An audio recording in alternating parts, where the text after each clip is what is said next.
Hello and welcome to episode 38 of The Witcher chapter by chapter book review, where I'll go through a summary of the latest chapter and give my detailed thoughts on it. Today I'm discussing chapter 3 from the Tower of Swallows. Still don't know if I should call it the Tower of Swallows or the Tower of the Swallow. I feel like I should call it the Tower of the Swallow. I know that title makes more sense. The Tower of the Swallow. The Tower of Swallows. Because swallow is how you say Z'rell in the common speech. Z'rell is Ciri's name in the Elder speech. It's just, well, there's one Ciri. Huh? Actually, I guess there's two. There's the imposter Ciri, as we know, in Nilfgaard. And then there is our Ciri. But I think I'm just going to stick with the Tower of Swallows. I feel like I've already committed to that. But that's what my copy of the book says. I still don't understand how that works, though. Why some of the English copies have the one name and then some have the other. I don't get how that happened. And I've kind of looked into it, like a little bit of very light Google searching, and couldn't find a quick answer. And I didn't feel like exploring further. Just... I'm curious to know, but not curious enough to spend a lot of time looking into it, but oh well. So I hope that you are all doing very well today, whether you are listening to this right after it has been uploaded or if you are listening to this sometime in the future. I hope you're doing well. I myself, I'm doing pretty good. It's an exciting time for fantasy right now. I mean, well, for me, I talk about The Witcher a lot, and I love doing that. Of course, doing this podcast is one of my favorite things I look forward to every week. And I'm still playing, at the time of this recording, The Witcher 1 for the first time. If that's something you're interested in and you haven't checked out, you can catch the videos on my YouTube channel, or you can even watch me play live on Twitch. So go ahead and follow me there, and you can get updates on when I go live. But video gaming isn't really your thing, and you just want to talk about the book or listen to me talk about the book, and you can always respond to me on YouTube in the comments. That's fine too, but that is an available option if that is something you're interested in. But also, at the time of recording this, the new Game of Thrones show, House of the Dragon, just came out. And I mean, I've only seen the one episode. Only one episode is out at this time, but so far with that one episode, I was happy with it. It's really exciting to get re-immersed in that world, because when the original Game of Thrones TV show was out, it was a very exciting time. I remember really looking forward to those Sunday nights when a new episode would premiere, and I feel like we're back doing that again. We're back into the world of Westeros, and it's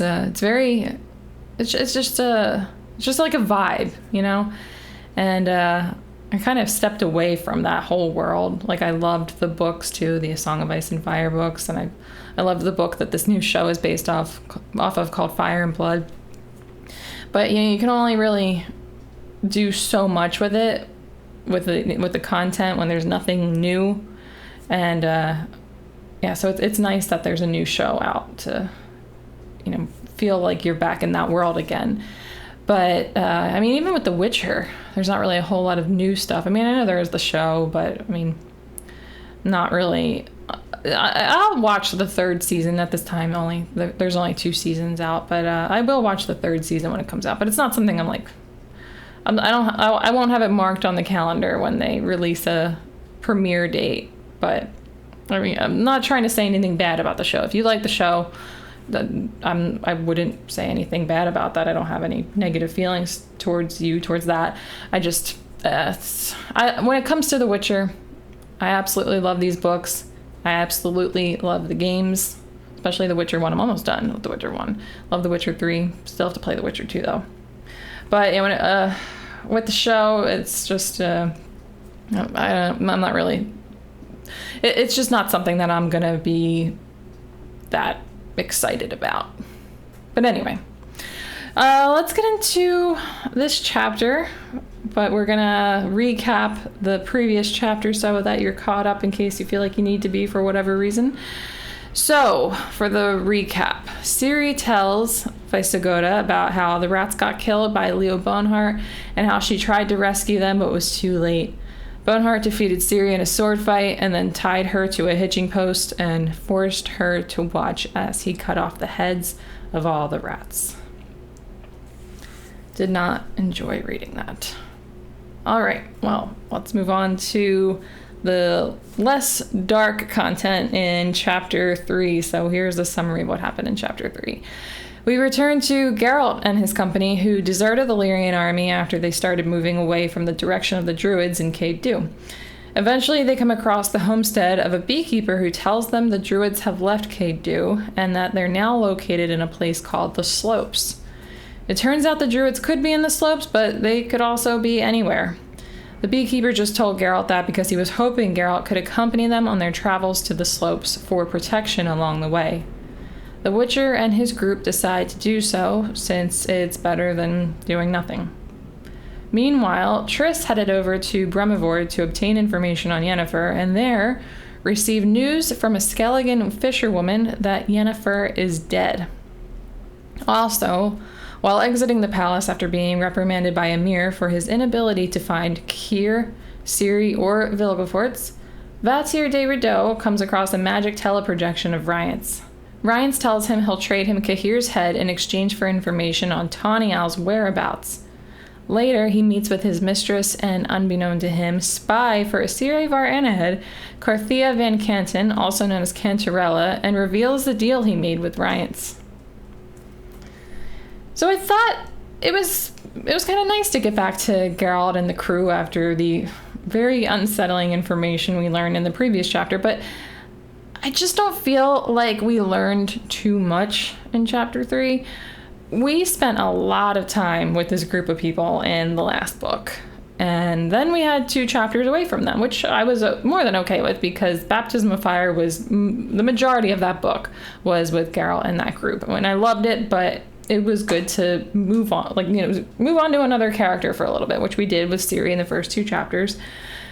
The thing is, I would have expected them to have made more progress in their journey, or for at least more eventful details to be shared in this chapter. And it's no diss on the writing, and I don't mean to be negative. I apologize if I am, or if it sounds like I'm being overly negative or unnecessarily negative. It's just disappointing that Geralt and Ciri aren't any closer to a reunion. I really just want to see them back together again, and it doesn't feel like we're any closer to that happening than we were with the last time we were with the group. Honestly, it feels like we're even further. So that sucks. But you know what? I guess it is what it is. I suppose that this is the major conflict of the story right now, and if they were to become reunited and be a happy little family again, then what else would be in the rest of this book and then the following book? So I guess it makes sense. I want to see them back together.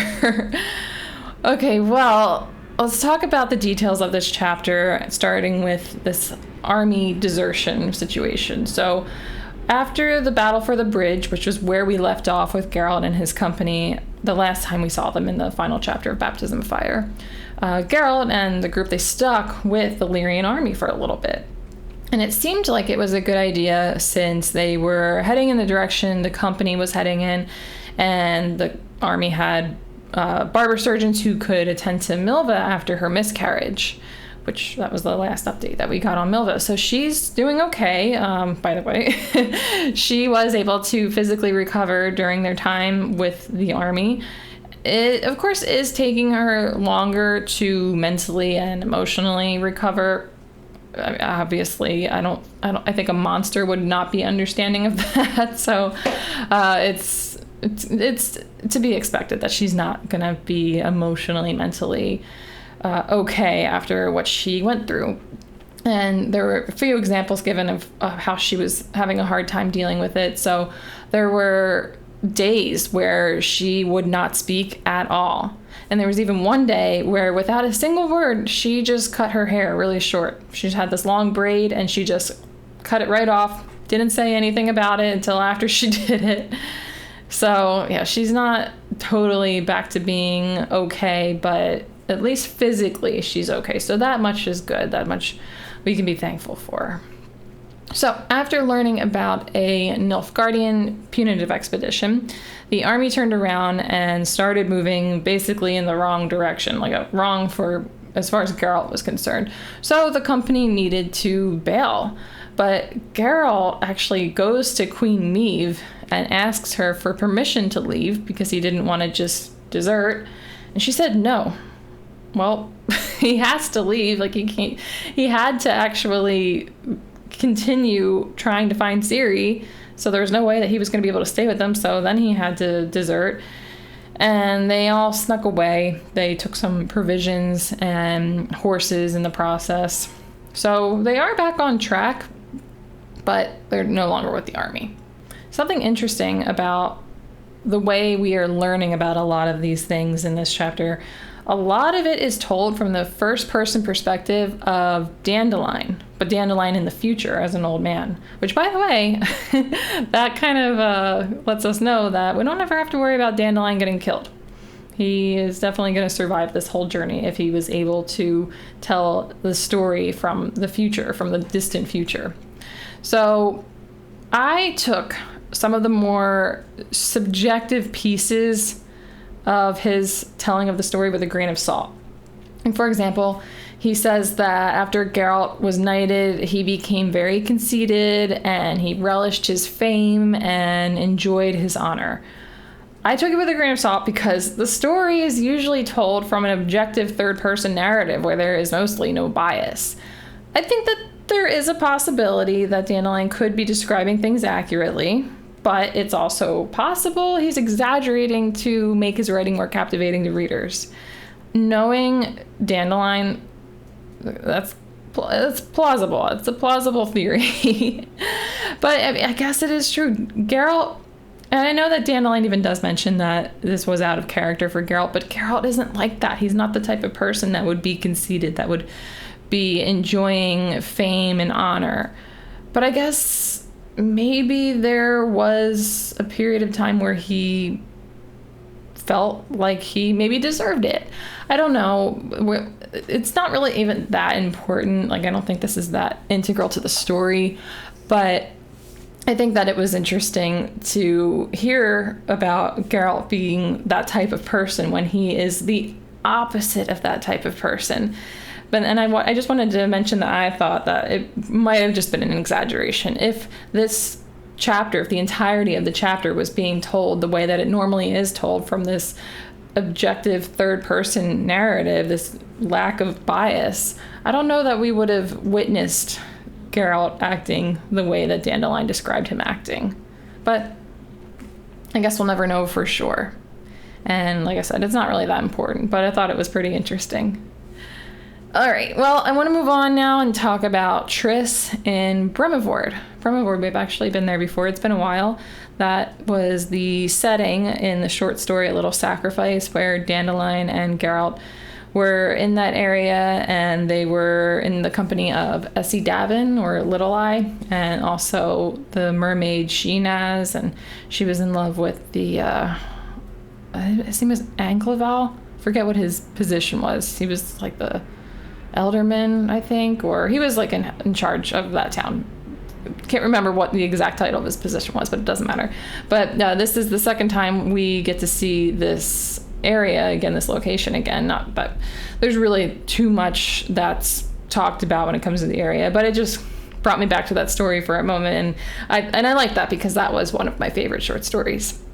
So Triss is there in Bremivord, incognito, searching for information, and she gets updates on Yennefer. So this fisherwoman from Skellige is there in this tavern, and she's talking about how Yennefer was caught in their net, and fishwives.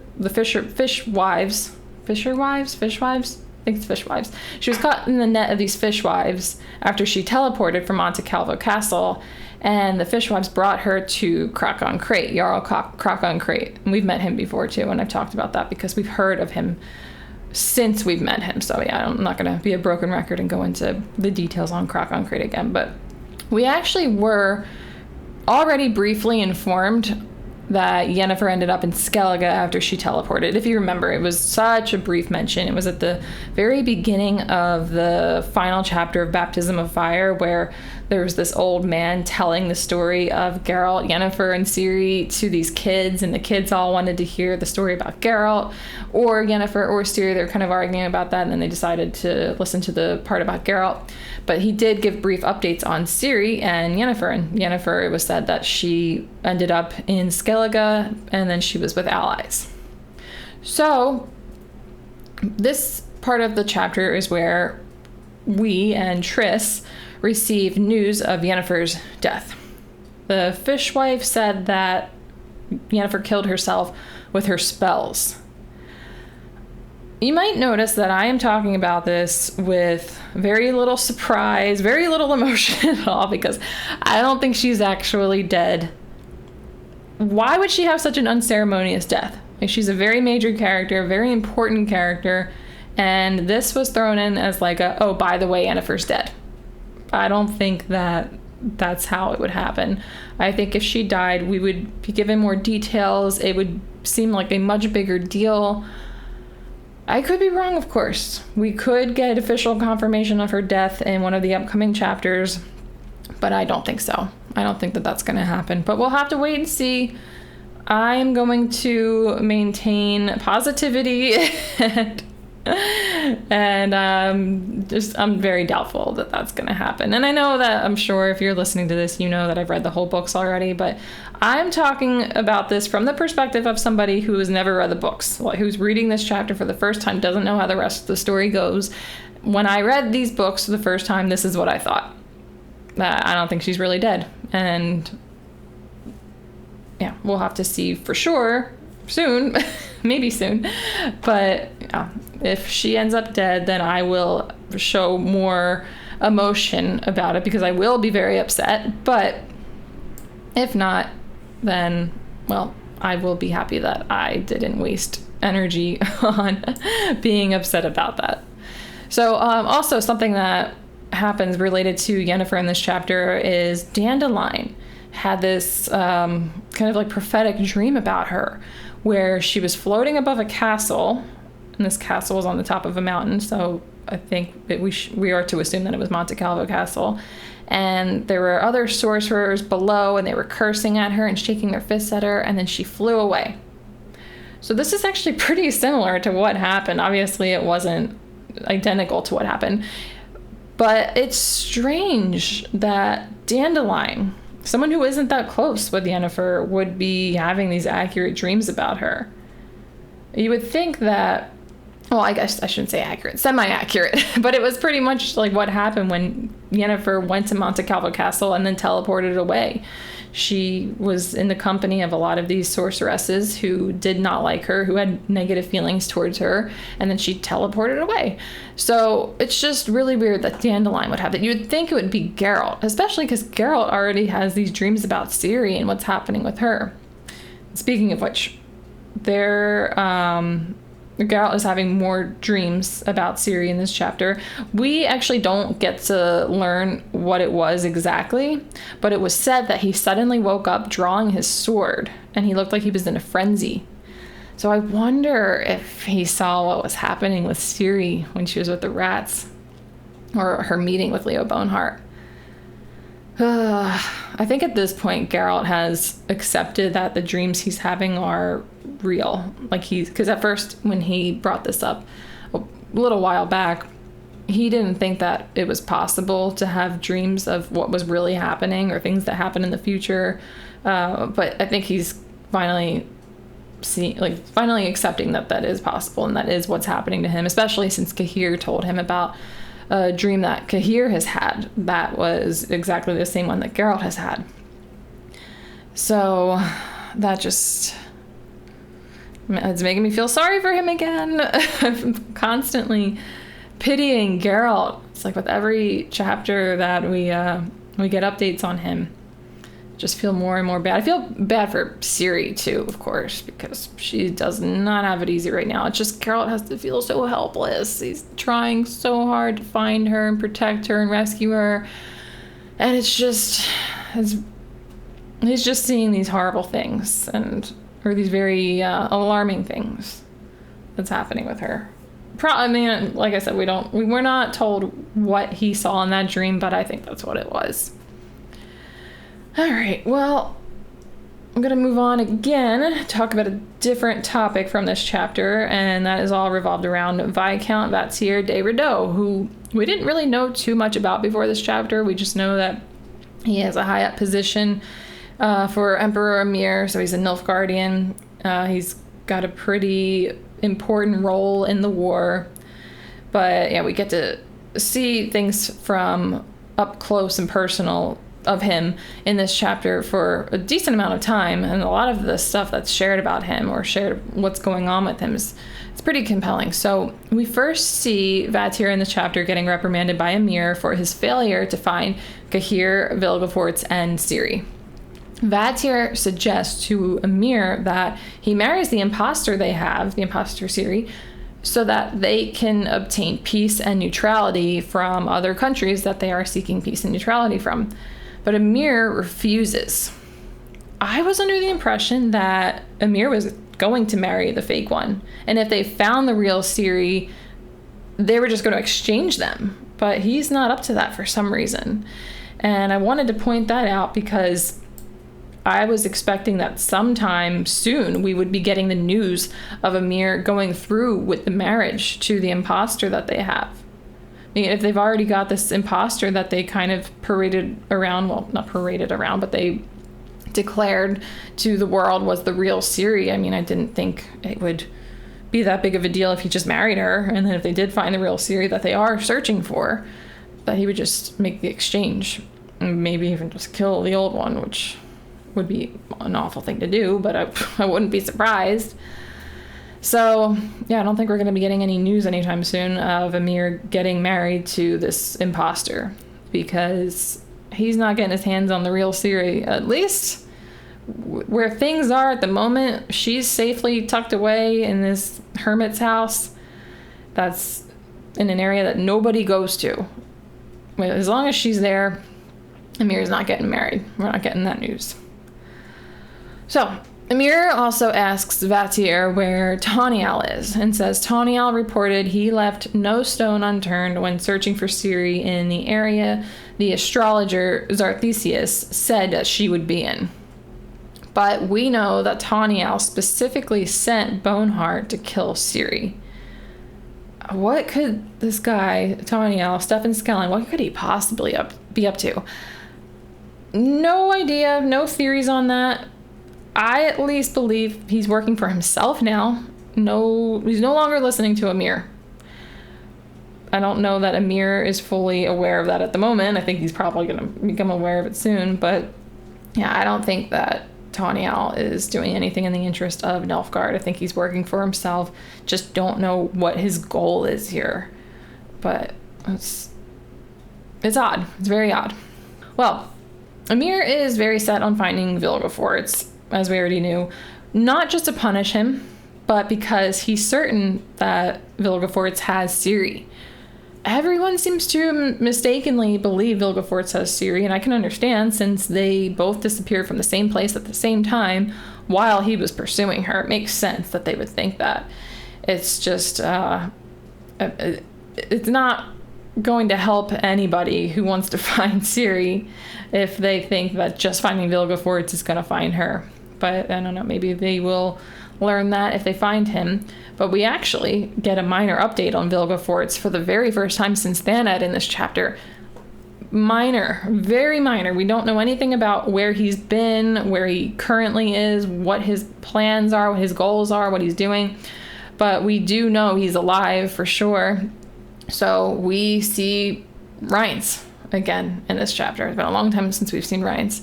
He presents himself to Vatir in the form of a magical projection.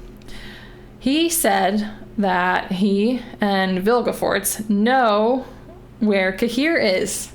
They know where Cahir is, where he's heading, and who he's with, and they can easily bring Vatir Cahir's head as long as Vatir exchanges information on Taniel's whereabouts. Okay, this is kind of crazy. How could he know where Cahir is? Hopefully he is mistaken or lying. That would be terrible, because we know Cahir's with Geralt. And we definitely don't want any interfering with Geralt trying to find Ciri. It's already hard enough as it is. So if these evil sorcerers are actually capable of knowing where they are and what they're doing, then that's not going to end well, I'm pretty sure. But it's just, the thing is, like, who knows? Like, who knows what Vilgefortz is capable of? Like, I wouldn't be shocked if they really do have this information.